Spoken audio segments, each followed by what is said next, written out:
Donc, l'Égypte a suivi avec une profonde inquiétude des informations récentes et faisant état de consultations israéliennes avec certains pays en vue d'accepter le déplacement forcé de Palestiniens de la bande de Gaza vers, hors de leur territoire, vers, bien sûr, ces pays. Ceci a intervenu dans le cadre d'une politique israélienne rejetée par l'Égypte. Bien sûr, cette politique israélienne vise à vider les territoires palestiniens de ses habitants, à l'occuper, à liquider la cause palestinienne. L'Égypte a souligné que ses contacts avec les pays dont l'adhésion à ces plans avait été évoquée ont confirmé le refus de telles propositions. L'Égypte a catégoriquement rejeté tout plan israélien visant à déplacer le peuple palestinien de ses territoires historiques, que ce soit dans la bande de Gaza ou en Cisjordanie, et que ce soit sous quelque prétexte ou appel, soit un déplacement forcé ou volontaire, accompagné par des politiques de famine, de confiscation de terres, de colonisation et de la transformation de la vie en un enfer sur la terre palestinienne. L'Égypte affirmait également qu'elle n'accepterait ni participerait à un tel déplacement, le considérant comme une injustice historique et sans fondement moral ou juridique qui mènerait à la liquidation de la cause palestinienne. Donc, pour avoir plus d'analyse en ce qui concerne ce communiqué et cette réaction de la part de l'Égypte, nous avons actuellement en ligne de l'ATV international l'expert sécuritaire et politique, M. Saïd Fathi. Vous êtes toujours le bienvenu sur l'ATV international. Bonsoir. Bonsoir, merci beaucoup, M. Ami. Merci beaucoup pour nous rejoindre à travers la ligne de l'ATV international. Permettez-moi de vous poser ces questions. Comment vous avez suivi toujours cette guerre acharnée où l'Égypte essaye cette guerre acharnée au niveau diplomatique, au niveau politique, avec l'occupation israélienne.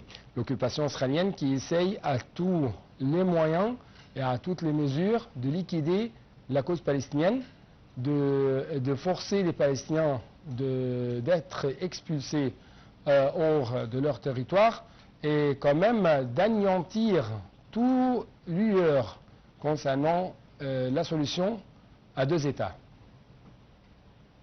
Nous le savions nous tous, bien sûr, que l'Égypte tient toujours à suivre un moyen politique en essayant de résoudre ce problème-là qui a duré de plus de dizaines d'années.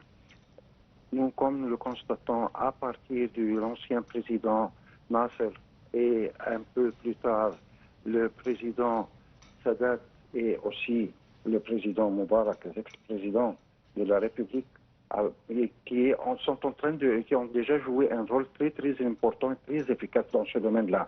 Et actuellement, notre grand héros aussi, lui aussi est en train de continuer et de jouer ce rôle-là, en essayant de trouver des solutions pour essayer de faire quelque chose de bien pour ce pauvre peuple qui souffre depuis des dizaines d'années.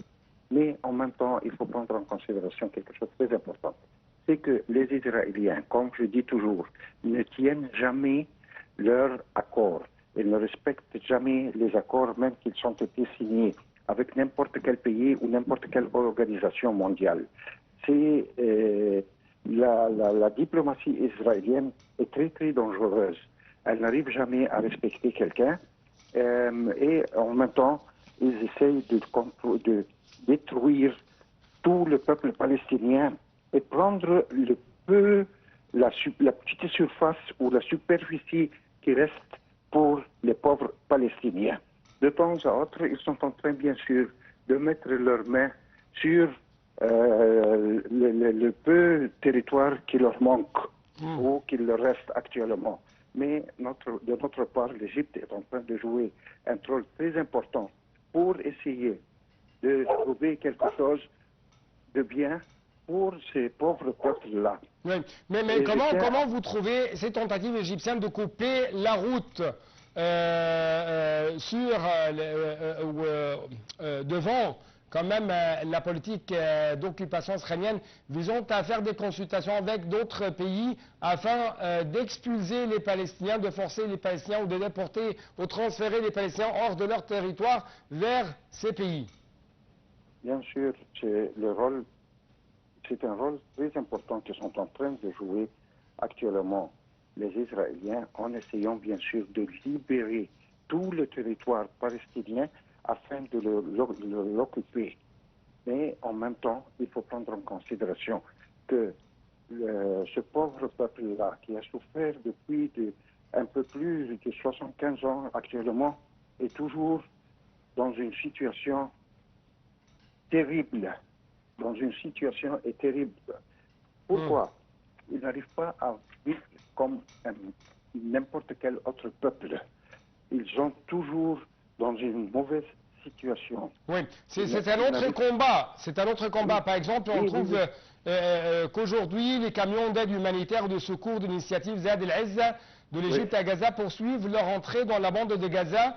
Le 16e convoi est entré par le poste frontalier de Rafah dans le nord de Sinaï jusqu'au point de passage de Karm Abu Salim. Le Croissant Rouge égyptien a expliqué avoir envoyé environ 2400 tonnes d'aide humanitaire, dont plus de 100 tonnes de fournitures médicales dans le cadre du 16e convoi Zad el-Izza. Donc, comment vous voyez les efforts égyptiens dans ce combat humanitaire pour sauver le peuple palestinien? Grâce aux grands efforts égyptiens qui ont été déployés par les autorités égyptiennes, en essayant bien sûr de trouver les différents moyens, différentes solutions pour qu'ils puissent pénétrer avec ces aides alimentaires et médicaments pour ce pauvre peuple qui souffre depuis des dizaines d'années. Il faut prendre en considération qu'un peuple pareil, toujours eu, malheureusement, je suis désolé de dire ça, mais qui a beaucoup trouvé des problèmes dans les différents domaines. Et ce n'était pas facile, bien sûr, de laisser passer ces aides alimentaires et médicales. De temps à autre, quand ils donnent la permission de passer de donner l'occasion de passer à ces aides-là, ils essayent aussi de créer des problèmes en les empêchant de pénétrer. Même s'ils ont l'occasion de leur donner l'autorisation, après qu'ils leur donnent l'autorisation, elle devient suspendue. C'est pour cette raison que, par exemple, quand on leur demande de donner l'occasion de un certain passage de 2000 camions, après qu'ils reçoivent le permis de passer, même il insiste, les autorités israéliennes, ils insistent à les baisser. Même s'ils sont 2000 camions, et en même temps, ils ont eu l'occasion et l'autorisation de passer, ils diminuent ce chiffre-là ou ce nombre en essayant de mettre 700, 800 au lieu de 2000. Oui, monsieur le général, j'ai deux nouvelles avant de vous poser cette question. Sur le terrain, on trouve que la défense civile dans la bande de Gaza a fait état aujourd'hui de 18 personnes tuées, des dizaines de blessés, parmi les Palestiniens bien sûr, dans des bombardements et des tirs de l'occupation israélienne dans le territoire palestinien ravagé par plus de 22 mois de guerre. Parmi les 8 morts figurés, ces Palestiniens tués par une frappe de drone sur la cour de l'hôpital Al-Ma'madani dans la ville de Gaza, chez lieu de territoire palestinien situé dans le nord de ce territoire. Donc, sur le terrain, c'est toujours la tuerie, c'est toujours l'assassinat, et c'est toujours, il y a des plans pour l'extension de la guerre. En réaction, on trouve que des manifestations ont débuté aujourd'hui dans plusieurs villes d'Israël. Les protestataires réclament la fin de la guerre dans la bande de Gaza et un accord négocié pour la libération des otages qui y sont retenus. Donc la grande question qu'on a aujourd'hui, il y a toujours une opposition internationale contre l'extension de la guerre, contre ces assassinats perpétrés jour et nuit par cet assassin Benjamin Netanyahu. Et en même temps, il y a des protestations à Tel Aviv. La grande question, est-ce que toutes ces pressions à l'intérieur et à l'extérieur va freiner Benjamin Netanyahu ou non de faire ces plans visant à étendre la guerre? Moi, de mon point de vue personnel, vraiment, je ne compte pas sur cette personnalité-là, dans laquelle vous venez de le dire. Netanyahu est une drôle personnage. Ce qu'il dit devant les différents endroits et au message est quelque chose de tout à fait différent de ce qu'il est en train de déclarer contre ce qu'il est en train de faire sur le terrain. Quand il parle d'une manière, mais sur l'application, il essaye d'appliquer une autre manière tout à fait différente de ce qu'il a déclaré. C'est pour cette raison, moi, personnellement, je vous le dis de mon point de vue personnel, je ne compte jamais sur cette personne-là. Il ne faut pas compter sur eux. Et il faut prendre en considération quelque chose de très important. C'est que les États-Unis, s'ils veulent arrêter tout ce drame-là, immédiatement, ils pourront le faire. Mais, bien sûr, avec tous les essais qu'ils leur donnent ou qu'ils leur laissent faire ce qu'ils vont faire, bien sûr, ça donne une très grande surface au peuple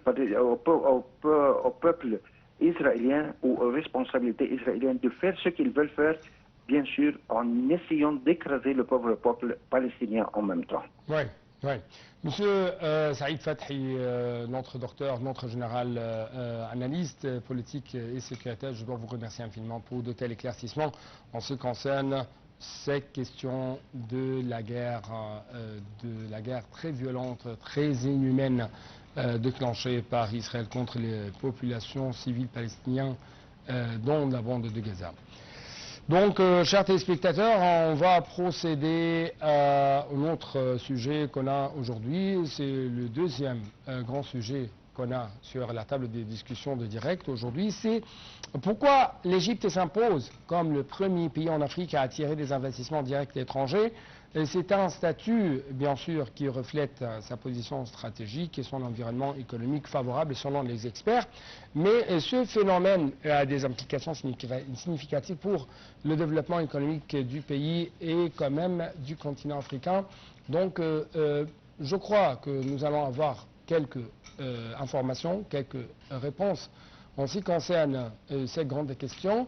Après ça, c'est le temps des analyses, c'est le temps des éclaircissements, toujours en ce qui concerne les différentes dimensions. Pourquoi l'Égypte s'impose comme le premier pays en Afrique à attirer des investissements directs étrangers?